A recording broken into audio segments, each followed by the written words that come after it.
ஊரா வீட்டு நெய்யில யாருக்கு சார் ஸ்வீட் செஞ்சு தரீங்க? இப்படிதான் ஒரு நடிகர் வந்துட்டு தேர்தலுக்கு முன்னாடி சொல்லிட்டு சுத்திட்டு அலைஞ்சாரு. அந்த நடிகருக்கு வந்து மெமரி லாஸ் இருக்கும் போல இருக்கு. இப்ப மறந்துட்டாரு போல இருக்கு. அதனாலதான் இப்ப என்ன பண்றாருன்னா ஊரா வீட்டு நெய்யில ஸ்வீட் செஞ்சு தந்துட்டு இருக்கிறாரு. இதுல வேற சொன்னாரு, அரசோடைய மக்களுடைய வரிப்பணத்தை 1% கூட நான் வீணாக்க மாட்டேன் ஆட்சிக்கு வந்தான்னாரு. ஆனா இப்ப என்ன தெரியுமா பண்றாரு அந்த மனிதர்?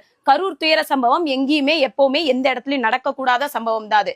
ஆனா அந்த சம்பவத்துல வந்து தன்னுடைய பிஞ்சு குழந்தைகள் தன்னுடைய உயிரை கூட மாய்த்து கொண்டவர்கள் தான் சொல்லணும்.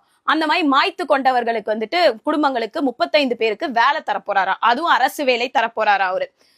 அப்போ போட்டி தேர்வு ஸ்டூடெண்ட்ஸ் வந்து ப்ரிப்பேர் பண்றது இதெல்லாம் எதுக்கு சார் இருக்கு?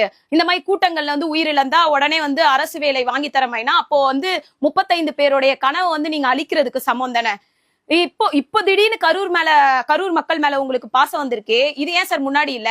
ஏன் இப்போ வந்து சோஃபா டீலிங் எல்லாம் முடிச்சு அந்த தொகுதியினுடைய கரூர் தொகுதியினுடைய எம்எல்ஏ வந்து ராஜினாமா பண்ணிட்டாரு, திரும்ப ரீஎலெக்ஷன் வரும், அதுக்கு வந்து நம்ம தயாராகணும்னு சொல்லிட்டு இப்படி ஒரு கேவலமான ஸ்கிரிப்ட் எழுதி கொடுத்தவன அவன் எவ்வளவு பெரிய கேவலமானவனா இருப்பான்.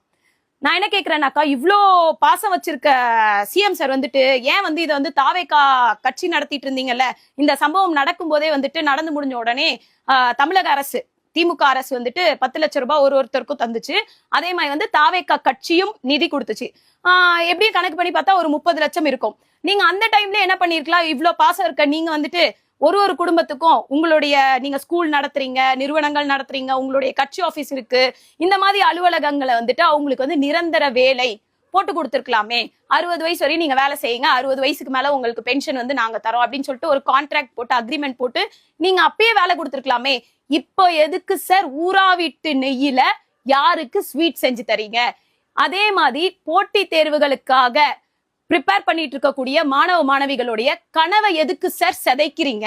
அப்போ வந்து ஒரு அறிக்கை விடுங்க சார். இந்த மாதிரி தமிழ்நாட்டுல வந்து எங்க எந்த சம்பவம் நடந்தாலும் கூட்ட நெரிசல்ல இறந்தா, அதாவது நாட்டுக்காகலாம் நீங்க தியாகம் பண்ண வேணாம், இந்த மாதிரி நடிகனை பார்க்க போயோ இல்ல பாடகரை பார்க்க போயோ ஏதாவது உயிர் தியாகம் பண்ணீங்கன்னாக்கா உங்களுக்கு அரசு வேலை சொல்லிட்டு அறிக்கை விடுங்க சார்.